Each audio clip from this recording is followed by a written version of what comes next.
The stones of the ancient world still speak, revealing the people, places, and events that illuminate the world of the Bible. Join archaeologist Dr. George Sparks and Dr. David E. Graves as they explore biblical discoveries that bring Scripture's historical setting to life. Sponsored by Electronic Christian Media. Now let's dig into today's podcast and discover the past.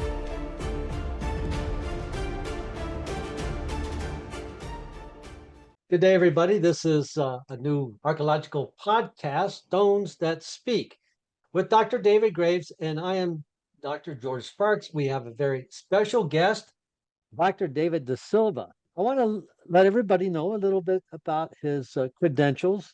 They can be pretty extensive. He received his PhD from Emory University, is a trustee, a distinguished professor of the New Testament and Greek at Ashland Theological Seminary, an ordained elder in the Florida Conference of United Methodist Church, director of traditional music, Portland Charlotte Global Methodist Church.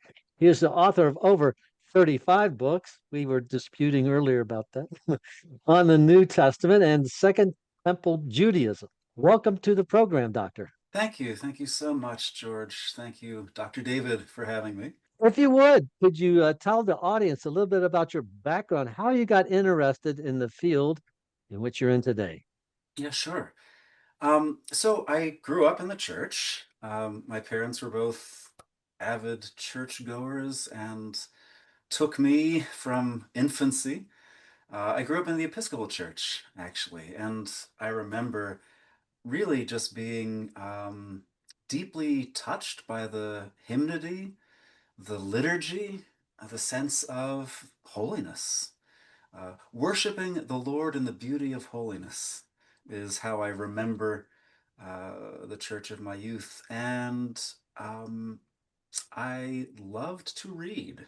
And one Saturday or Sunday, I can't remember which, in my 12th year, I sat down and read the Gospel according to St. Matthew. And I look back on that as a turning point in my life. By the time I got to Matthew 16, I really could sense that Peter's confession was my own. And after that day, I just kept devouring Scripture. I read through the New Testament several times, the Old Testament once. Sorry, Old Testament archaeology people. By the time I finished high school, and pretty much sensed a call to ministry before I went off to college. So I pursued a degree in English in college because I knew I would be going to seminary. Then I kind of focused on New Testament studies in seminary and further in my graduate work. And although I was ordained, I went directly into teaching in 1995 out of my graduate work rather than into parish work. My then pastor and boss basically asked me, what's going to get you up out of bed at 6 in the morning? What do you want to spend 50 hours a week doing? And Scripture and the study of Scripture was my passion. On the side, of course, I've stayed involved in churches, I'd say quite deeply. I've been an organist and choir director in one church or another since 1984. Well, David, I would think that being interested in music and choirs, that you would have gravitated toward the Psalms and the Old Testament. I really like the Psalms, but they're only one book. True. True. And then there's Leviticus and all that other stuff. So yeah, I was watching a podcast the other day, and someone said they just picked up a Bible and started reading it for the first time, and they were in Deuteronomy, and I'm thinking, wow, you can really get bogged down in Leviticus. So, but they made it. They crossed the Jordan. Through. Yeah, they made it through. So, kudos to them. So what really brought you then into the New Testament sphere of study, and your focus now that all of the books have been on the New Testament and mostly Pauline, I guess, and Revelation? Yeah, so I mean that's been the obsession of my life since I was a teenager. Okay.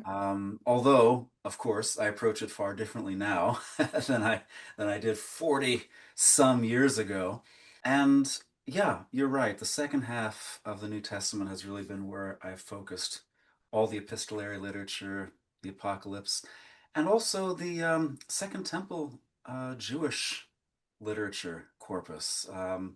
I've I've made something of a mark in study of the Apocrypha Mm, over the decades, yeah. and it's really important to me as background literature in a way, but also because those texts, I think, give us a much more honest picture of what Judaism was like when Jesus stepped on the scene, when Paul first opposed the Jesus movement and then became its preacher. So that's all been kind of a very natural mix for me. The Mm, Apocrypha is how first century Jews. It shows how first century Jews had appropriated and interpreted the Old Testament tradition that they had been given.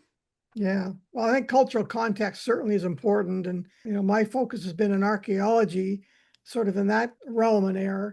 But, excavating the Dead Sea Scrolls and the influence that they have had for our understanding of first century Judaism. The Second Temple culture, I think, around in Jerusalem is really important.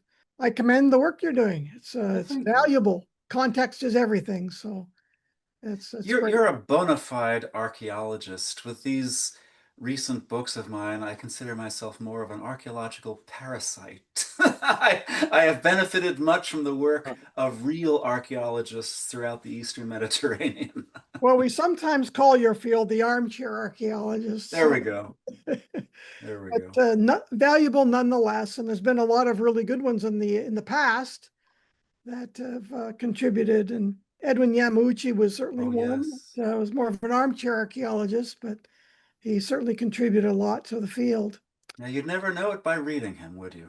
No, no, you certainly would not. But he was certainly dripping in the historical context and the archaeology. He knew it well. Well, we'll maybe drive into a few questions that we had to Sure. see how things might develop. You've certainly done a lot of work in, what, 25, 35 books now that you've written. The most recent ones are on archaeology, which is kind of Yeah. what piques our interest.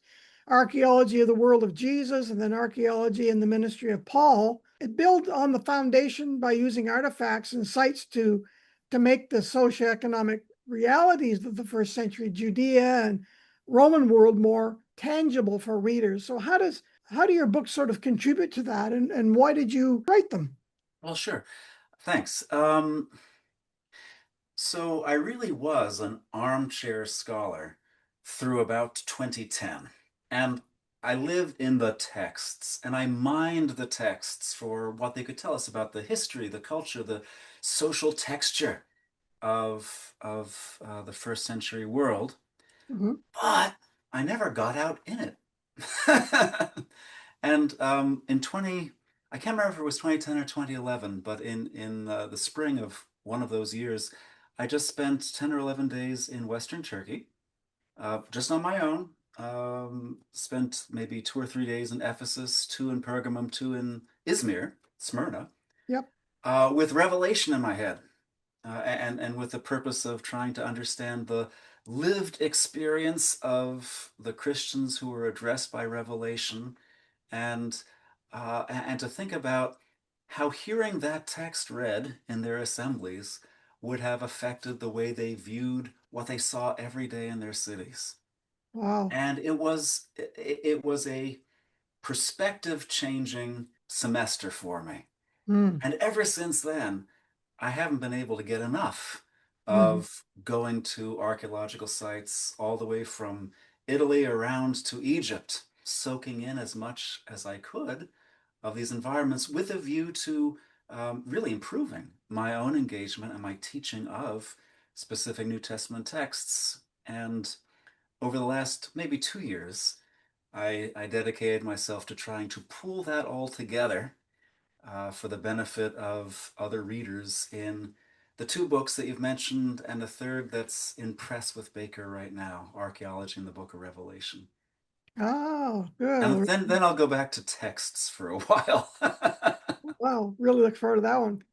I did a lot of it, of course, for my commentary on the seven churches and to sort of my opus magnus for my PhD research and everything. Yeah. So, and of course, Sir William Ramsay had that kind of a changing experience as well, as he started off as a skeptic.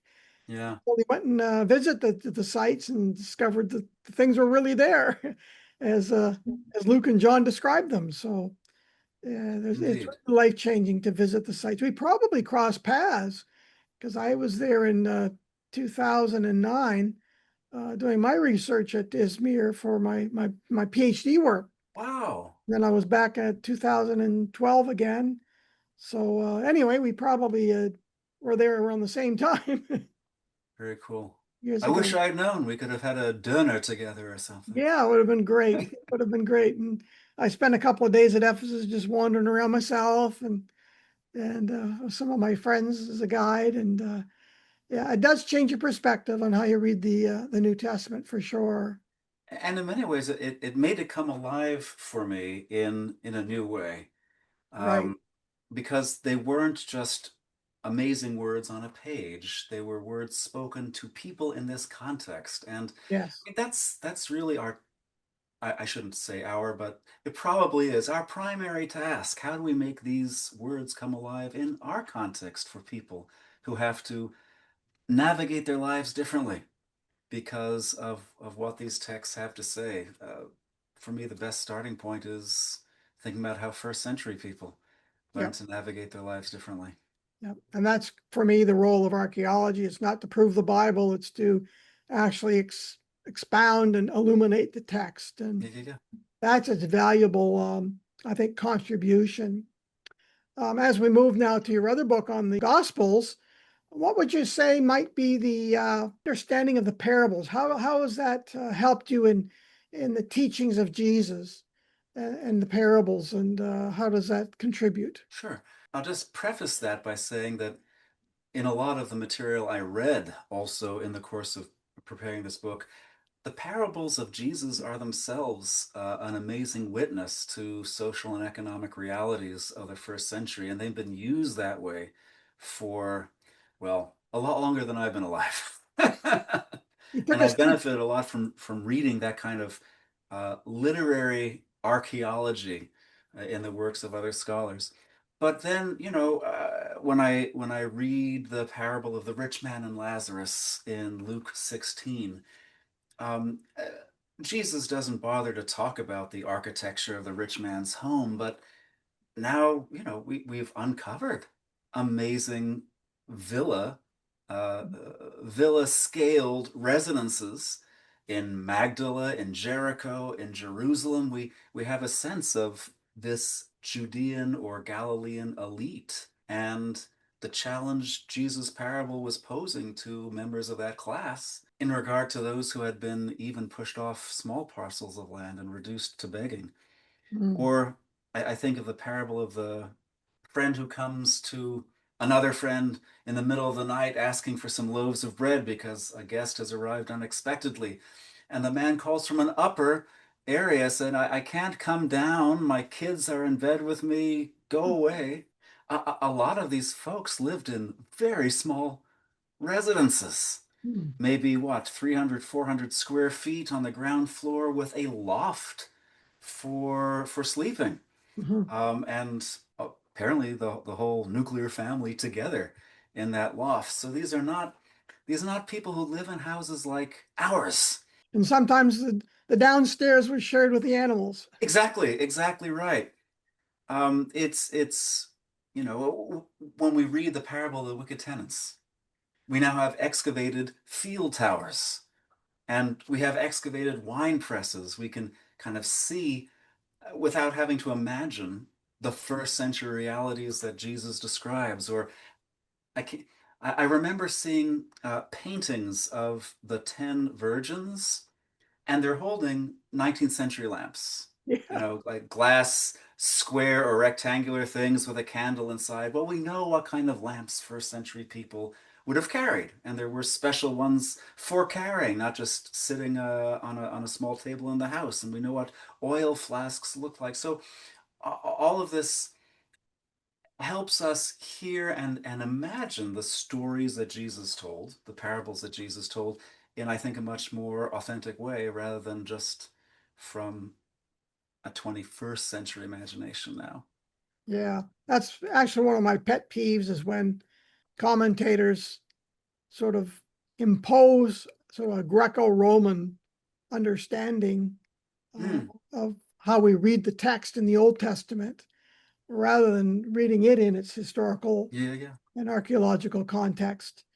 You know, we impose our ideas, or take in our Western values and ideas, woke as some of them are, and then trying to impose that on the text. Hmm.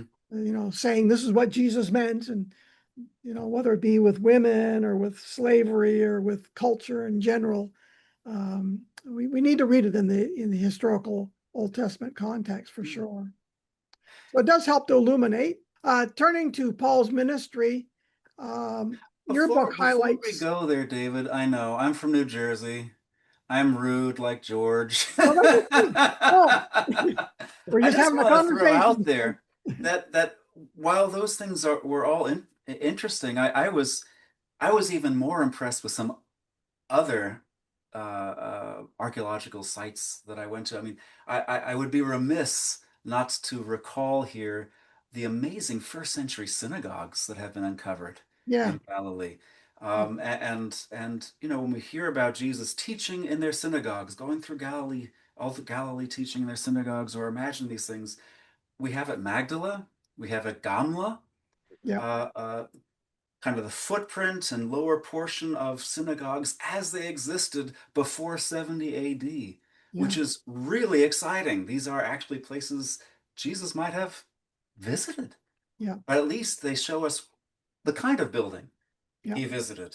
Mm, And then I was also amazed at how many mikvahot there were absolutely everywhere. mm, And these are all datable to the first century, whether it be AD or BC.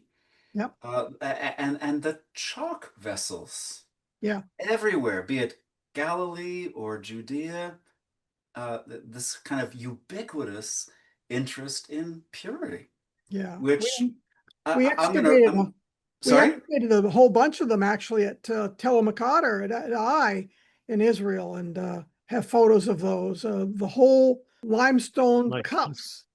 There you are. There's George. He's got That's one. what, just so the Excellent. listening audience knows where we're coming from, you're talking about ritually pure vessels. And also, a mikveh is a ritually pure bath, like you find at Yes. Qumran. Yes, But exactly. all right. And let Yeah. me see if I can grab something else since we're pausing here. He's talking about oil lamps. Now, this is Herodian. So it's just a common lamp from that time period. So just to give people, a listening audience, what we're talking about. That's all.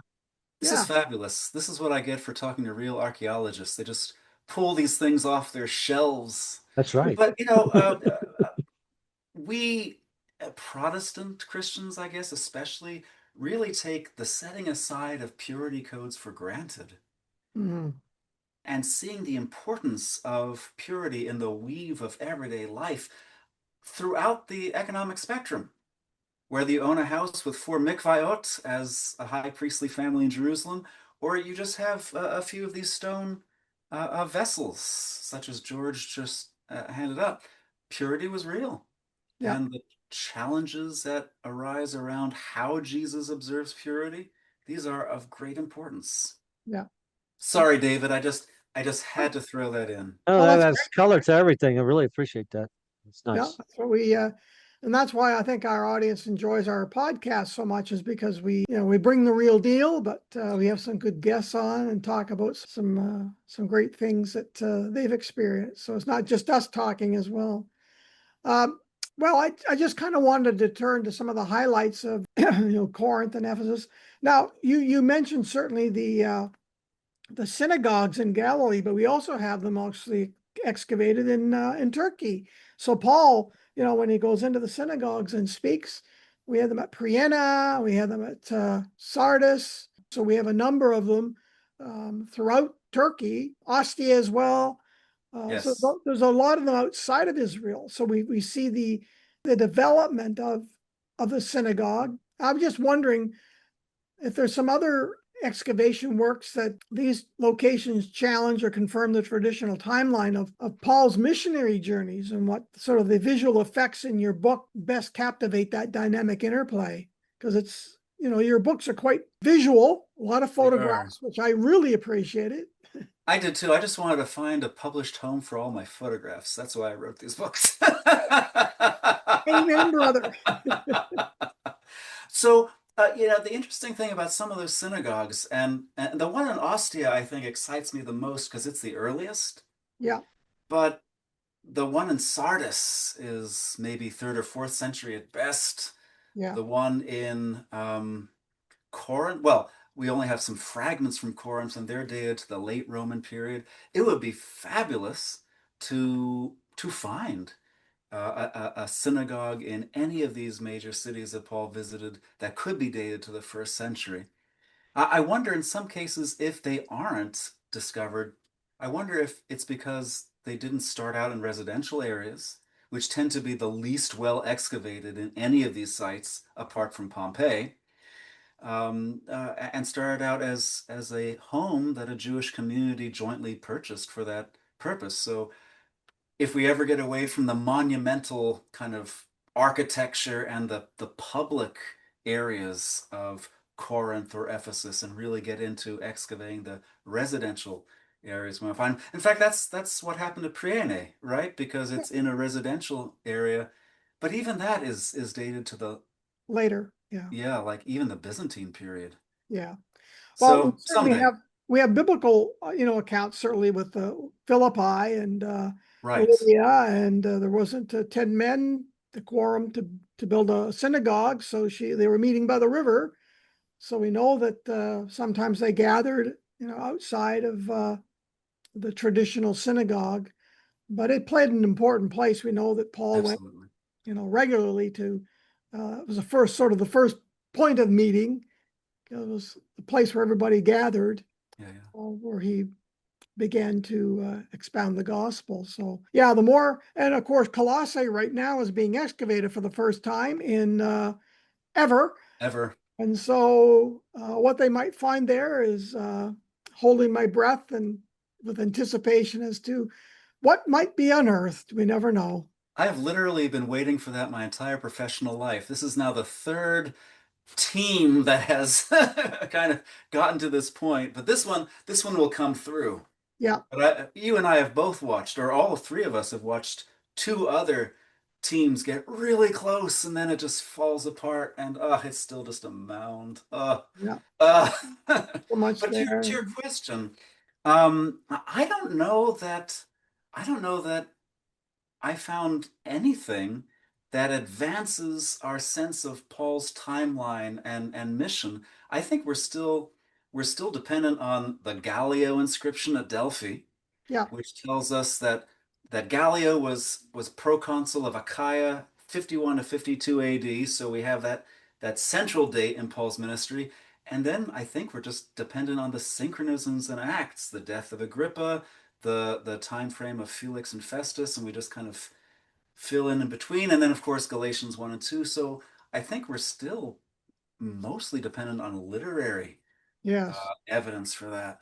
Yeah. Yeah. So there's still lots of room and lots of excavations that can. I mean, every time we would put our trowel into the ground, we would every season, wherever I dug, whether it was in Israel or Jordan, we would find something that illuminated the biblical text. So Oh, absolutely. for me, that's Which what's is fabulous. exciting.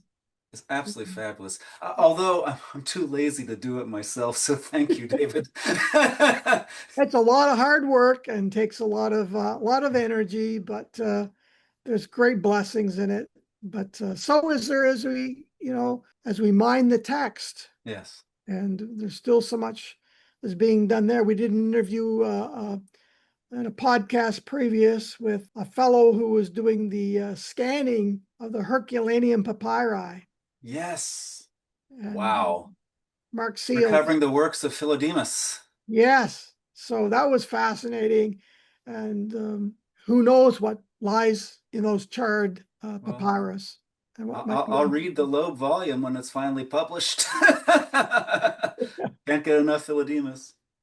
I will say, because I don't want to just kind of leave all disappointed, even if there wasn't a lot to take us past where scholars were already, 50 years ago with knowledge of the Gallio inscription, there's just so much that illumines the lived situations that Paul's letters presume, like buying meat in the marketplace. Yeah. The marketplace, the Macellum in Corinth, has been identified just northeast of the Central Forum, Yeah. or being a place where we all know there are many gods and many lords, but for us there's one God and one Lord.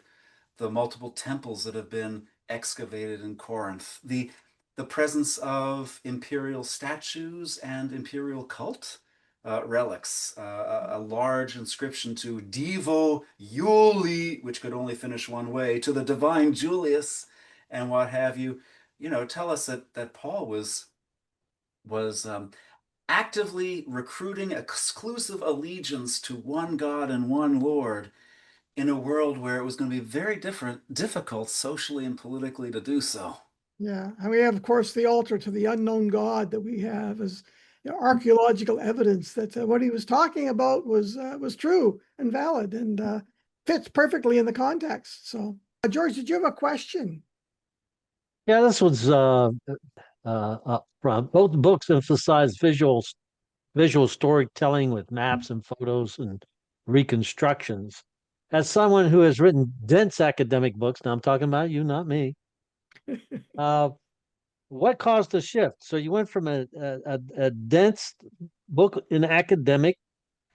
Okay, so you wrote academic, and now you're using more illustration. What pulled you that direction, and how do you think that will relate to your audience reading? Sure, sure. I do confess I have written some dense things, but I have throughout the course of my career also tried to write for, I just put it this way, for my brothers and sisters in Christ. So out of maybe the 35 books that I count, there are a couple that I don't. But out of the 35 that I count, at least 10 of them were written for people in churches, people in congregations, because I got into biblical studies, I got into scholarship as a Christian minister, first Right. and foremost. That said, I wrote these books because I really wanted to make the illumination that archaeology has given me in my engagement with Scripture widely available to anyone in the church who might wish to pick it up.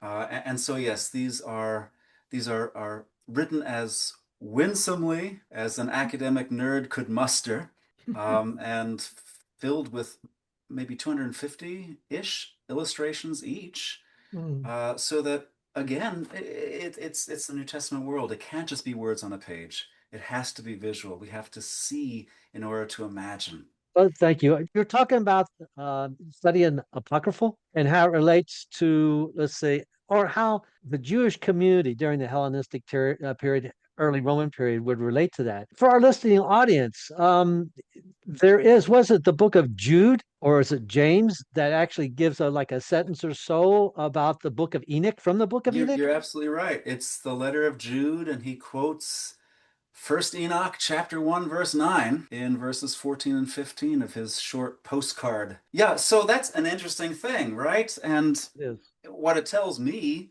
is books outside of the canon, texts outside of our canon, were still valuable resources for those who wrote the books that ended up being embraced by the church as canonical. Just like Paul could quote Greek poets and playwrights at two or three places, I can't quite remember. Yeah, a lot of people don't realize that, but that's very Yeah, true.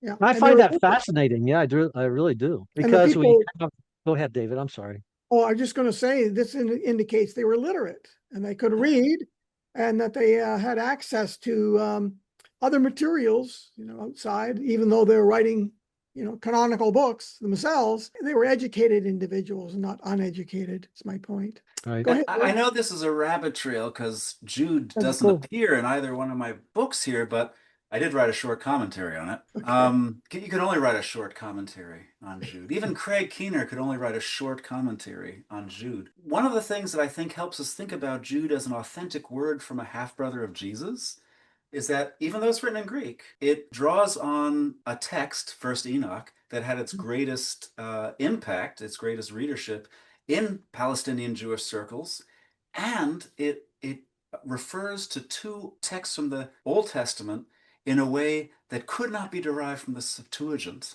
but has to be derived from the Hebrew text, even though Jude itself is written in Greek. So all of this locates the author really in a kind of a Judean context rather than a pseudepigraphic later writer. Right. That's for free. No, but this is I know it's a rabbit trail, but this is fascinating because we look at some of the since the Dead Sea Scrolls, how have the teachings of those from Qumran, the Essene, did they influence John the Baptist? I'm just throwing that out. Could they, those books that were discovered, Dead Sea Scrolls, and any of that literature, was it popular among the Jews of that time period? Of course it was. Was it possible that here we have, the half brother of Jesus quoting a sentence from Enoch? Now, let me ask you a question. You've also studied the book of Enoch and a little bit. Well, I'd like to have you back on our program and discuss that because, it's so fascinating. I hear a lot of people talking about Enoch and, of course, things like the Watchers and 200 angels. That's kind of like, but was that also, like you're saying, did those Hellenistic early Roman Jews, the time of Jesus, disciples, they believe it? Did they take that? How did they see it? And since you said it into the Hebrew scriptures, such as early Genesis, when it talks about before the flood, how did it influence a fuller understanding of that? I think, as a side trail, come back again. Let's talk about that. That'd be fascinating. Okay, David, I'm done. This is, I love side trails. I will come back anytime and talk Water into about wine. First Enoch. There you go. Well, David, I would like to. I would be remiss if I didn't ask a question on one of our loves that we share, and that is the Book of Revelation and the influence of the imperial cult and what we have for evidence for that. So perhaps you have a few words on that, and Sure. take us out. And Happy to. So, as you well know, but for the sake of our listeners, true. Revelation, whatever its message about God's future acts, I would say was certainly a text meant to communicate to be meaningful to the Christians in the assemblies in those 7 cities that John actually sent it to. Yes, amen. And this was again a great fruit of being in those cities for myself 15 years ago and several times since. If I am an Ephesian convert to following Christ and I hear Revelation read, and I'm thinking, what is this lifting the veil from? I don't have to reach far at all. I don't have to reach more than a couple hundred yards to the temple of the Flavian emperors on the most prominent hill above the administrative forum, and the 24-foot statues, if they're all in the same scale, of Domitian and Vespasian and perhaps Titus that were there. If you're in Pergamum, to the seat of Satan, throne. So again, if you're in Pergamum, if you think where Satan lives, where Satan's throne is, you could think in several directions. I myself would think of that huge throne-like structure where the king of demons is worshipped. Jupiter, Zeus, the altar of Zeus. But all that to say, Revelation really launches a political missile across the bow of those 7 cities, saying the religious legitimation that all of your neighbors are given to the emperors is just dead wrong. This is what is due the one God. This is what is due the one Redeemer. We're just witnessing people stealing what is due God and giving it to Satan's minion. So, and a story that I like to tell about that, which of course is not news to either of my co-hosts here, is that the cities themselves, this is not, imperial cult is not something that is imposed from the emperor on the population. It is something that is nurtured, sought after, embraced by the elites in these cities themselves.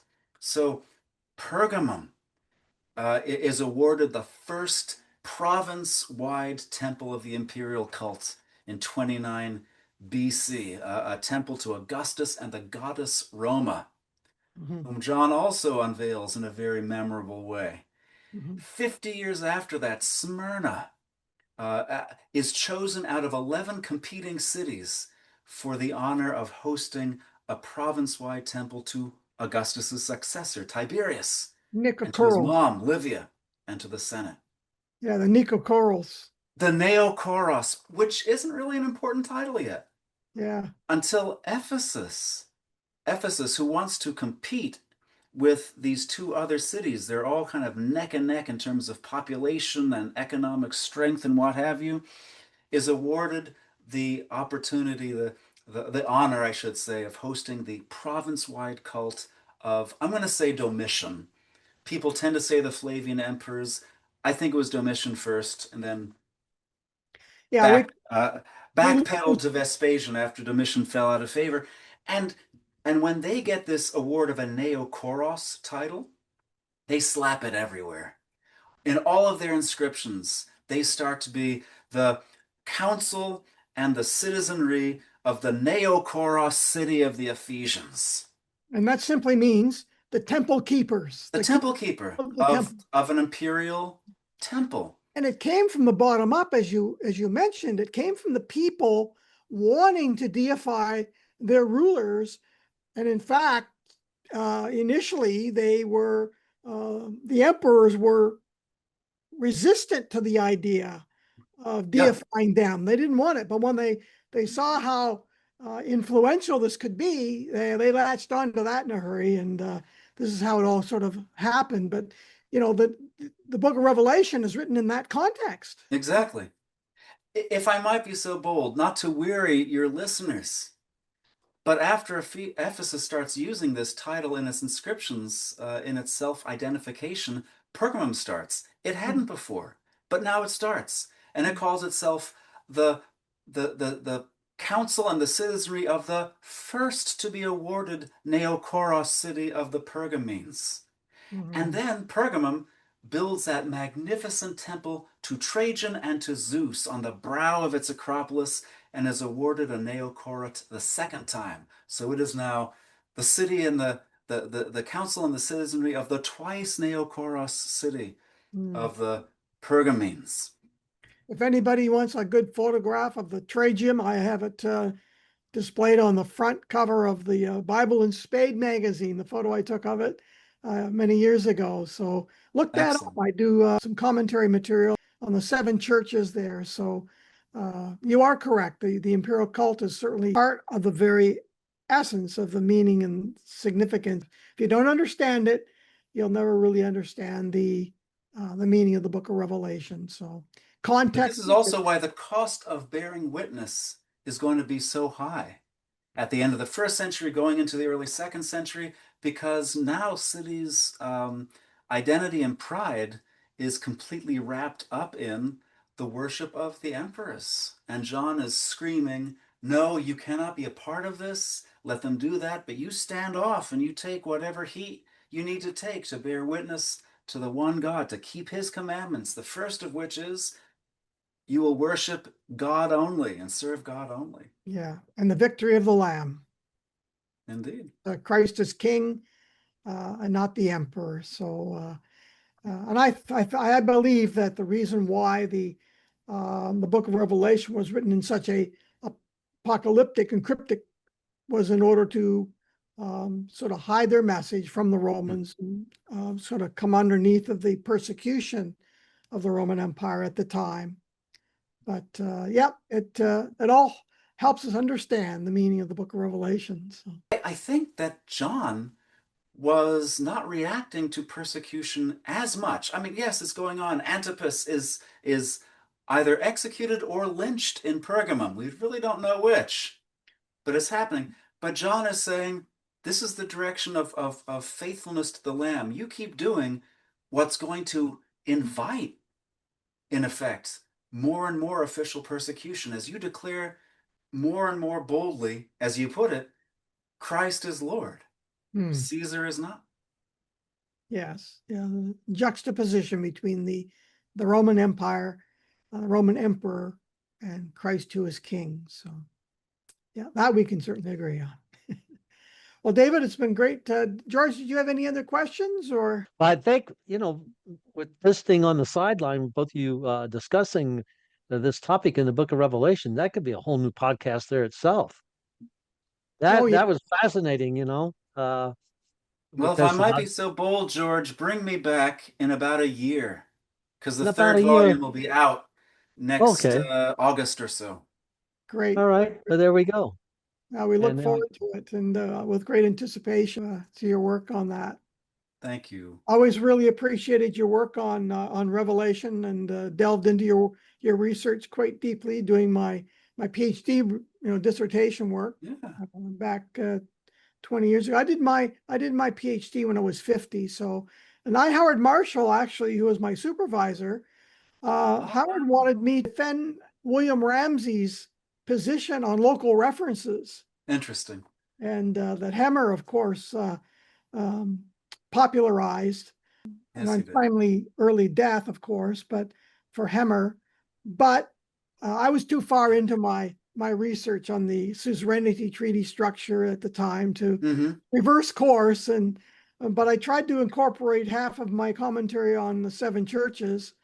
Jesus speaks to the seven churches. One chapter is on the historical context and local reference, and then the other is on the exegetical. So I dedicated it to Howard for what he wanted me to do on that. I don't know what he was like as an advisor, but I have to say, every encounter I had with him, he was such a gentle soul and such an encouraging senior scholar.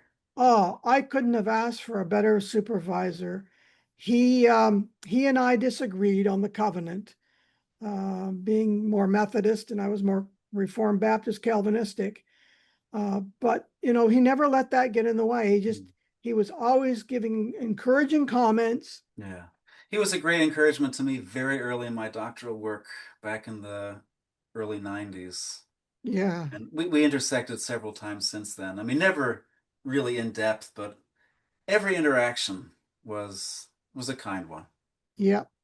Yeah. And he would come back if I was sort of going off a rabbit trail on it. And, for example, I dealt with the crowns that are mentioned in Revelation. I went on probably for 30, 40 pages in my dissertation on this and all the different crowns and how it meant this and that and the other. And he said, look, it was so prolific in the ancient world. He said, you just need to make a note that it's prolific and go on with it. It doesn't affect your arguments. And so always really encouraging and kept me on the track. And when I went to defend my dissertation before Lawrence Stuckenbrock, who was on Revelation, he said, we were expecting another Presbyterian Calvinistic rant on the covenantal rant. He says, but we were pleasantly surprised.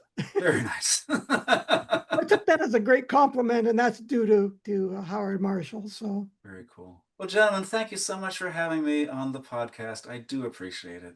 Yeah, well, really enjoyed the conversation, David, and getting caught up after all these years. We were talking earlier that we probably had crossed paths at ETS, the Evangelical Theological Society, many years ago, 20 years ago or so, but we hadn't bumped into each other. I don't go anymore because I'm retired and I don't need to publish or perish, so it's. But those were good days, so I really appreciated your research. So thanks, David. We'll have you back, and perhaps we can line up a couple of other podcasts and maybe zero in on something more specific. Excellent. Any final words, George? Yeah, well, once again, Doctor, thanks for being on our podcast. David, you have his book. You want to hold it up again? Oh, yes. And this was, I believe, Archaeology in the Ministry of Paul. And then he also has Archaeology and the Ministry of Jesus. Is that correct? I'm And going to be that guy, and I'll hold up that one. oh, okay. There we go. There we go. All right. So if it's ending with the plug on your books, well, that's what we do. Thank you, George. Look, Thank you, thank you Dr. so much David. for being on our podcast. I'm glad I got David Graves with me, Dr. Graves, because you guys got along very well there. We play Uh, nicely with others. We Birds of a did. feather, Very, right? very nice. Once again, thanks for joining us and stay tuned. Until next time. Thank you for listening to the Stones That Speak Biblical Archaeology podcast. All our archaeology books can be found at our ECM website and available on Amazon. Don't forget to like and subscribe for more informative episodes. Visit us at Stones That Speak, blogspot.com, and on YouTube for additional content. Thanks for watching.